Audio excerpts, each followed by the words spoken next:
Hey guys, it's Larilyn. Welcome to the channel today, all about sewing and my love and passion for this new found hobby turned second career.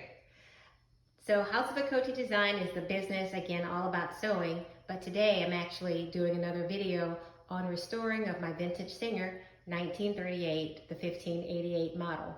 This is actually a treadle machine. I've completely restored the base of the cabinet and I have everything out here of what I'll be working with today.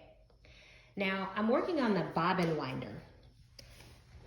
The actual bobbin winder. I have the balance wheel already removed. You can see how gritty that is. This is the outside part, the set screw. This is actually the outside part, this cover here. I have to find that manual that goes to name all of these parts. But I'm really not into, naming the parts. I'm really into just getting this thing functional and up and running. So this is the tire wheel here that you see. And these little screws are all the attachments to the actual bobbin winder. So I'm gonna go ahead and clean this up and then see, how it works. And hopefully once all that corrosion and rust is gone, I can actually wind a bobbin.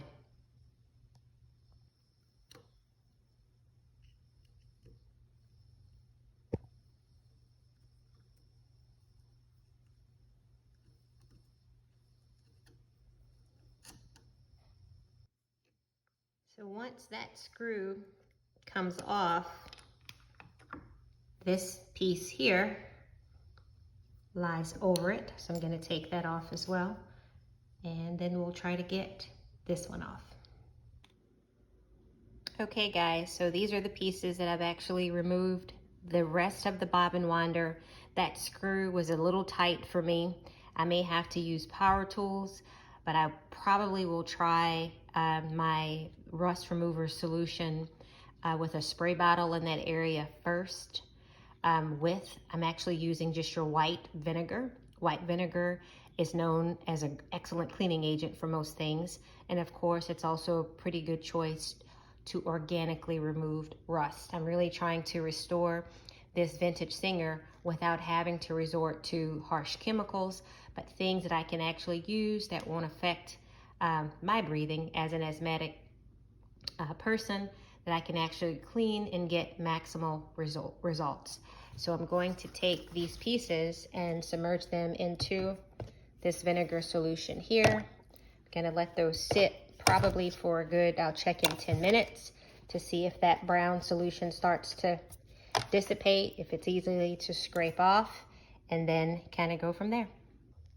Okay guys, so this is an updated look after I've gone in and I've started to wipe this area down here, the tire wheel, with the organic vinegar.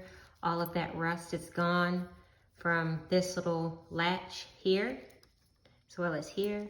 And this area here is looking pretty good too. So I'm gonna just go in and see how far I can get back in here, in that area there, while the other metal parts are still soaking. But so far, so good with just organic vinegar solution. That's an up close look of the lever for the bobbin winder. Up close, that's after soaking for about maybe 15 minutes. And also on this side, I'm just gonna scrub that a little bit more. Okay guys, so this is after approximately about 20 minutes soaking in the vinegar solution. I did add table salt to it. So let's talk about that for a little bit. Your acetic acid, which is your just regular white vinegar, combined with your table salt, which is your sodium chloride. You don't have to worry about any true chemical reactions happening to cause any, explosions or bubbles or, any severe magnitude, because these are just two acids, right? So these two acids, one stronger, your table salt, which again is your common derivative of the hydrochloric acid. It's been a little while since I've had chemistry, but anyway, those two acids together actually worked. So look at that. That's almost brand new. Maybe a little bit grud on the back part. I'll have to scrub that little piece a little bit more, but look at that. Just shiny compared to where I started. And look at this one. All of that crud's gone. And I'm pretty sure that's from 85 years worth of stuff building up on the insides of this machine. So I still have a few more pieces that are soaking in this solution. And again, I'm just experimenting. I want to go the organic, natural route to have the least issues with respiratory problems. Do not want to really use any respiratory toxins, anything with fumes, you know, that would cause any hazards to my lungs. And the quickest way to actually restore the mechanical function of this machine in the least invasive way to my body. Okay, so I've removed the other pieces from the solution and they actually look pretty good too. This screw looks almost brand new from where I started, as well as this tiny little one here and this top portion here. That looks really good. Much better from where I started. So what I'm gonna do now is just to give a good polish. I actually used the Mother's, the mag and aluminum polish. I'm pretty sure you can get that at your local automotive place. And I will use that on all of these metal parts. And I have used it already around the base of the rim, so that's looking pretty good. And once I'm done with that, I'm just gonna move on to reassembling these pieces. And my next video will probably be over the tension unit and restoring that area and seeing what it looks like. But I will get this cleaned up, reassemble this bobbin winder, wind a bobbin, and move on to the next part of restoration. Okay, so everything has been cleaned so far, the metal parts around the bobbin assembly. I'm just gonna clean the tire off with a little alcohol to remove that existing WD-40. And I'm also gonna use alcohol to clean around the actual tire wheel itself to remove any of that oil to prevent the slippage of the tire.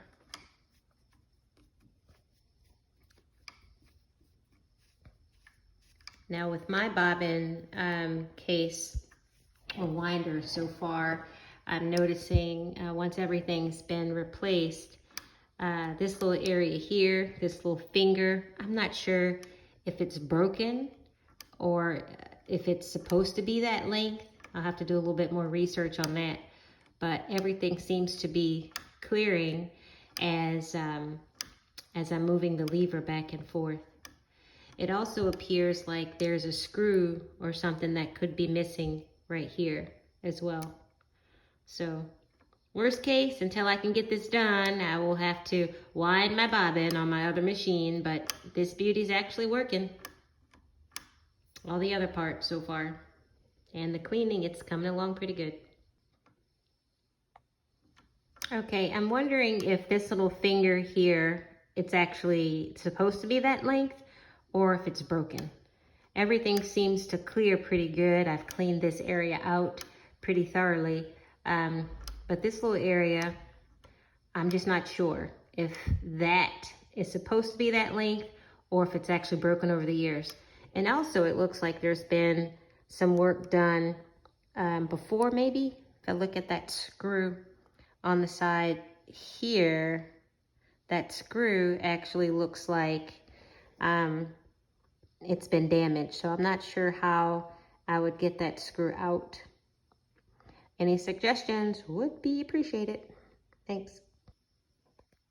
Okay, so still working on the bobbin winder. This area seems to have clearance pretty good. Again, I still have to do a little research on that little finger there. I'm just not sure if it's supposed to be that length or if it's broken. But the cleaning, it's coming along pretty good. I'm going to replace this part just right in here. And on top of that is the balance wheel itself.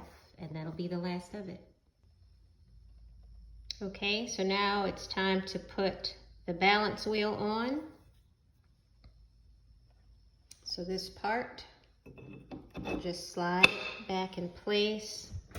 And then I have this portion, we have these two little recessed grooves. Those should sit in there to hold that position. And then the last part is this outside cover to to twist. Make sure you don't lose this tiny little screw for that last area here for your balance wheel.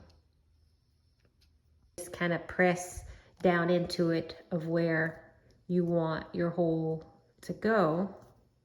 Well, you can kind of see it there. I'll try to get, sometimes it's a little difficult, especially when you're filming and trying to do this at the same time. So I'm gonna roll it underneath that hole there and just clamp and clamp down. And you can kind of see what it does there. It just forms a hole inside. And that one actually went through. Yeah, it actually went through there. Okay, I think I'm gonna try to give another clean with this presser foot.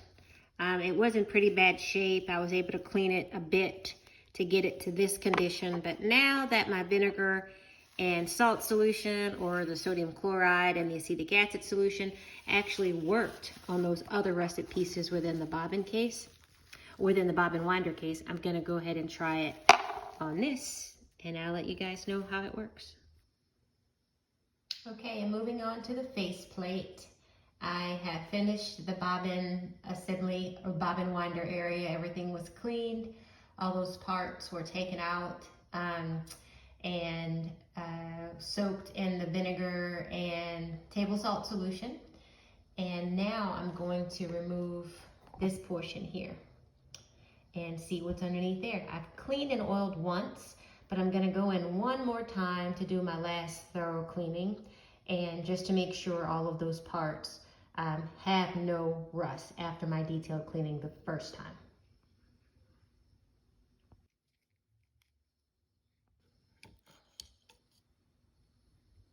All right, so before I went in and I did a cleaning of those parts, that's probably some of the polish that was left in there. So I think I'm gonna go in with just a little bit of the vinegar solution to kind of clean around these areas here to see if I can get some of that rust removed. And then I'm gonna go with a spraying of the WD-40. Before I did the sewing machine oil with the cleaning and the alcohol around those parts, but I think I'm just gonna go in with the acetic acid solution just on a little damp cloth, and then give it another thorough cleaning, and then go back with WD-40 and see what it looks like.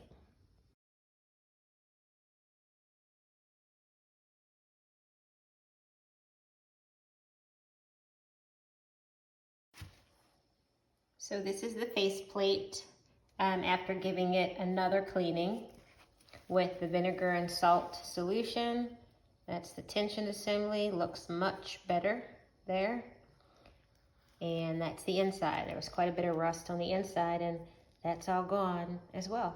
So I'm just gonna replace this on the front and put the screw back on.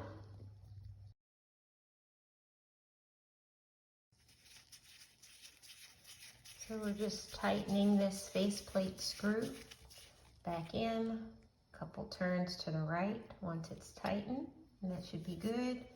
Everything is secured. So just to take a look again, all of that rust buildup, sludge is completely gone. Everything is nice and shiny, so I'm just gonna give it a polish here, again, with the Mother's aluminum, maggot aluminum polish.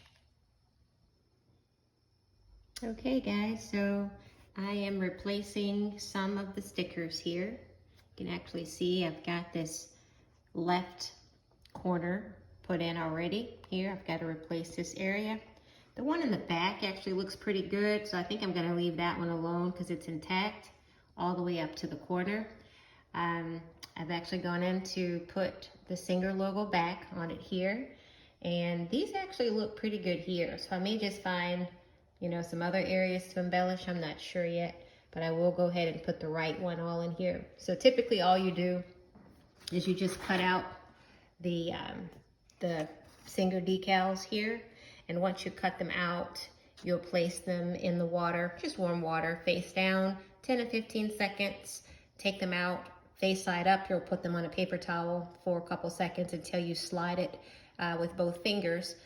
I use just a little bit of Windex to spray the area on the sewing machine where I want to place them, and then place it, and then use a little paintbrush to even it out to make sure it sticks, and that's pretty much all. So here's the process. I'm just working.